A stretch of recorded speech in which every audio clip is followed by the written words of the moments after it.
Movie असल में एक कल्ट के बारे में है और ये कोई आम कल्ट नहीं था, क्योंकि इस कल्ट में रहने वाले लोग इस दुनिया में रहने वाले लोगों के साथ नहीं रहते थे, बल्कि वो दूर दराज पहाड़ों और जंगलों में बसते थे। इस कल्ट में मोस्टली औरतें ही थी और सिर्फ एक मर्द था जिसका नाम शीपर्ड था। शीपर्ड असल में उस कल्ट का लीडर था। वो सारी औरतों को गाइड करता था और सब उसे फॉलो भी करती थी। ये कल्ट 2 पार्ट्स में डिवाइड था, जिनमें एक ग्रुप वाइफ्स का और दूसरा उनकी बेटियों का। वाइफ्स की ड्रेस का कलर पिंक और डॉटर्स के क्लॉथ का कलर ब्लू होता और ये सारी शीपर्ड ही की वाइफ्स और बेटियां थी और वो शीपर्ड को ही अपना गॉड समझती थी और उन्हें ये लगता था कि शीपर्ड ने ही उन्हें जिंदगी दी है, जिसकी वजह ये थी कि वो सारी औरतें शीपर्ड को अलग अलग बुरी हालतों में मिली थी। मीन्स उनकी लाइफ ज्यादा अच्छी नहीं थी और शीपर्ड ने ही उन्हें जिंदगी जीने का एक नया रास्ता दिखाया, एक ऐसी लाइफ जो पीसफुल हो। और वो सब इस जिंदगी में इतनी मगन हो गई कि वो शीपर्ड को ही अपना गॉड समझने लगी। वो शीपर्ड की हर बात मानते। अगर दूसरे लफ्जों में कहा जाए तो शीपर्ड के गुलाम बन चुके। उन सब के जीने का लाइफस्टाइल बहुत सिंपल था और दुनिया के लोगों से तो वो बिल्कुल ही डिस्कनेक्ट हो चुके। यहाँ तक कि अगर कोई बीमार भी हो जाता तो उसको हॉस्पिटल लेकर नहीं जाया जाता। और इस कल्ट के कुछ रूल भी थे जो खुद शीपर्ड ने ही बनाए थे और उन सब रूल्स को स्ट्रिक्टली फॉलो भी किया जाता,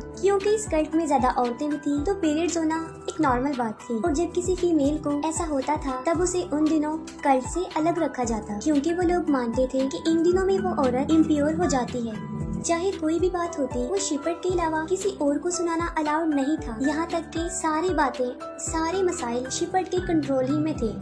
यहाँ तक कि खाना खाते वक्त, सोते वक्त, हर वक्त शीपर्ड को ही याद किया जाता, जैसे कि कोई इंसान प्रेयर कर रहा हो। और यही नहीं, उन्हें शीपर्ड पर इतना बिलीव था कि उन्हें लगता था कि शीपर्ड उन्हें इटर्नल लाइफ दे सकता है। शीपर्ड की बेटियों में से जो उसकी मोस्ट फेवरेट बेटी थी, जिसे वो सबसे ज्यादा लाइक करता था, उसका नाम सेला था। इसकी वजह ये थी कि वो समझता था कि सेला बिल्कुल प्योर है और वो भी बाकियों से अलग ही थी। और उसकी माँ की डेथ तब हुई थी जब उसकी मदर ने उसे पैदा किया था। सेला उससे हमेशा अपनी मदर के बारे में पूछती थी, लेकिन शीपर्ड ने कभी भी उसे क्लियरली आंसर नहीं किया। बस वो यही कहता था कि तुम्हारी माँ बहुत ही खूबसूरत थी और तुम भी बिल्कुल उसी जैसी ही हो। इस कल्ट में 2 और औरतें ऐसी थी जिन्हें बाकी कल्ट से अलग रखा जाता था, जो उन लोगों से थोड़ी दूरी एक कैबिन में रहती थी। इसके पीछे रीजन ये था, उनमें एक औरत जो काफी बीमार थी और शीपर्ड उसे कर्स्ड कहता था, और दूसरी औरत, इसका नाम सेरा था। शीपर्ड को लगता था कि वो अब इम्प्योर हो चुकी है। वो इसलिए क्योंकि उसने शीपर्ड की कुछ बातों को मानने से इनकार किया था। वो लोग उसे खाना तो देते थे लेकिन अपने पास नहीं बैठाते थे, सब उससे नफरत करते थे। इवन कि खुद सेला भी यही सोचती थी कि वो एक इम्प्योर औरत है। अगले दिन सेला जब भेड़ों को चराने लेकर जाती है तब वो फर्स्ट टाइम पीरियड्स को एक्सपीरियंस करती है और इससे वो काफी डर जाती है और उसकी समझ में कुछ नहीं आ रहा होता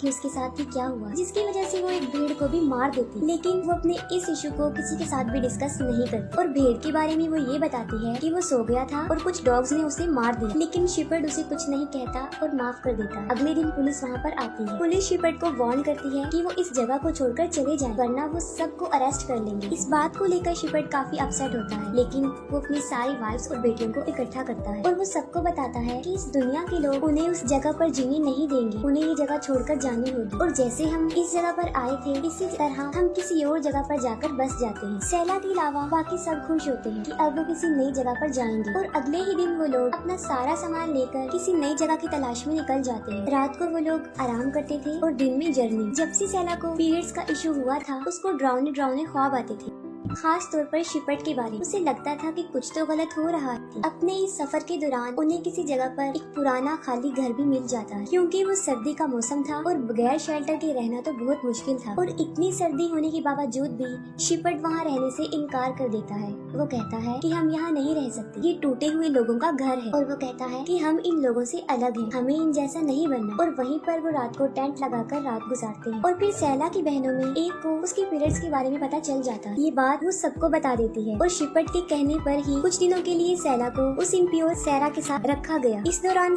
सेला को काफी कुछ बताती है, खासतौर पर उसकी मदर और शीपर्ड के बारे में। वो बताती है कि जब सेला पैदा हुई तब उसकी माँ बहुत बीमार थी, उसे इन्फेक्शन हो गया था, उसे डॉक्टर की जरूरत थी, लेकिन शीपर्ड की वजह से उसे हॉस्पिटल नहीं ले जाया गया और फाइनली उसकी डेथ हो गई। तब सेला उसे पूछती है कि आप अभी तक यहाँ पर क्यों हैं? ये सब कुछ छोड़कर चली क्यों नहीं गई? जिस पर वो कहती है कि अब मैं इस जिंदगी की आदी हो चुकी हूँ और और मुझे तो ये भी नहीं पता कि मैं कौन हूँ। लेकिन असल में उसके दिल में शिपट के लिए नफरत के सिवा कुछ भी नहीं था और वो शिपट की रियलिटी और इस कल्ट के बारे में सारा कुछ जानती थी। तभी उसे सबसे अलग रखा गया था ताकि वो बाकी औरतों को ना भड़का सके। और अब तो सैला को भी ये सब कुछ अजीब लगना शुरू हो गया था और वो भी आहिस्ता आहिस्ता शिपट से नफरत करने लग गई। लेकिन अपनी वो ये फीलिंग्स किसी के साथ भी शेयर नहीं करती थी क्योंकि बाकी तो उसे गॉड समझते थे। काफी दिन तक वो लोग अपने सफर पर चलते रहते हैं और शिपट उन्हें कहता है कि वो उन्हें हेवन में लेकर जाएगा और वहाँ उन्हें एक इटर्नल लाइफ देगा। उन औरतों में एक औरत जिसका नाम एड्रियल था और तब वो प्रेग्नेंट थी और सफर पर चलते हुए उसे याद आ जाता है कि अब उसकी डिलीवरी का टाइम आ चुका है। वो बहुत रोती है, बहुत चिल्लाती है, लेकिन ना तो वो सही जगह थी और ना सही टाइम। लेकिन ये उसके कंट्रोल में भी नहीं था। बाकी औरतें उसकी हेल्प करती हैं, लेकिन बर्थ देकर खुद उसकी डेथ हो जाती है। इस बात को लेकर बाकी सब तो काफी दुखी होते हैं, लेकिन शिपट को इसका जरा भी फर्क नहीं पड़ता और वो लोग वहीं पर उसकी डेड बॉडी को जला देते हैं। तब सैला आगे आती है और इस सब के लिए वो शिपट को ब्लेम करती है और वो कहती है कि इसकी मौत की जिम्मेदार तुम हो। और इसके बाद भी वो अपना सफर जारी रखते हैं। लेकिन सैरा अब उस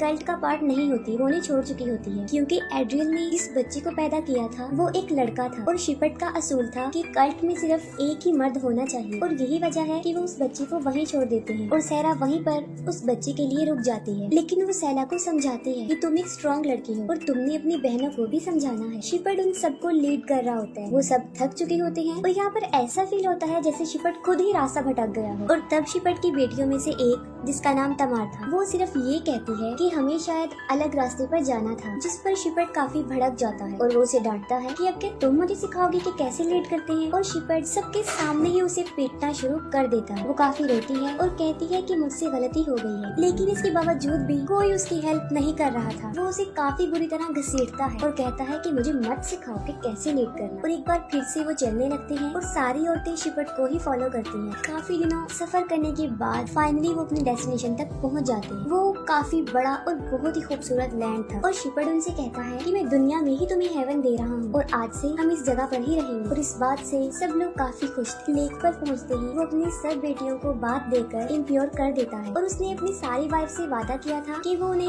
इटर्नल लाइफ देगा। लेकिन उन्हें ये नहीं पता था कि वो किस किस्म की इटर्नल लाइफ होगी। उसी रात शिपट सैला को अपने टेंट में बुलाता है, जिस पर सैला को काफी अजीब फील होता है। और आधी रात को शिपट अपनी वाइफ्स को लेक तक ले जाता है और एक एक करके सबको पानी में डुबोकर मार देता है। सुबह जब उसकी बेटियां नींद से जागती हैं, तब वो देखती हैं कि उन सब की माएं मिसिंग हैं। और इस सिचुएशन से वो सारी डर जाती हैं और शिपट के पास जाती हैं जो लेक के पास बैठा हुआ था और वहाँ पर उनकी माओ के कपड़े भी पड़े हुए थे। वो सब काफी रोती हैं और शिपट से पूछती हैं कि हमारी माएं कहाँ गई हैं, जिस पर वो कहता है कि मैं उन सबको इटर्नल लाइफ दे चुका हूँ। और साथ ही वो अपनी बेटियों को कहता है कि अब तुम्हें ही अपनी माओ की जगह लेनी होगी, तुम सभी मेरी बीवियां बनोगी और मेरी खिदमत भी करो। और वो सैला को कहता है कि तुम मेरी फेवरेट बीवी बनोगी और सबको लीड करो और मेरा फुल फोकस तुम पर ही होगा। जिस पर सैला आगे आती है और उसे कहती है कि मुझे तुम्हारी बीवी नहीं बनना और ना ही मुझे तुम्हारा ग्रेस चाहिए। इस पर शिपट को काफी गुस्सा आता है और वो सैला को स्लैप कर देता है। सैला को भी काफी गुस्सा आता है और वो अपने गुस्से को कंट्रोल ना करते हुए शिपट को भी स्लैप कर देती है। इसके बाद हमें पुलिस वाले दिखाए जाते हैं जिन्हें लेक पर बहुत सारी औरतों की डेड बॉडीज मिलती है और जंगल में शिपट की डेड बॉडी भी मिलती है जिसे किसी ने बहुत बुरी तरह मारा हो। और जाहिर है उसे किसी और ने तो नहीं मारा होगा, उसे उसकी बेटियों ने ही मारा था। और अब वो सब बहनें अपनी मर्जी से जिंदगी जी रही थी। इस मूवी का बड़ा फैक्ट ये है कि वो एक जालिम मर्द था जिसका मकसद औरतों को अब्यूज करने के अलावा कुछ भी नहीं था। वो इतना बुरा था कि उसका अंजाम भी बुरा ही हुआ। आखिर वो उनके हाथों ही मारा गया और इसके साथ ही मूवी एंड हो जाती है।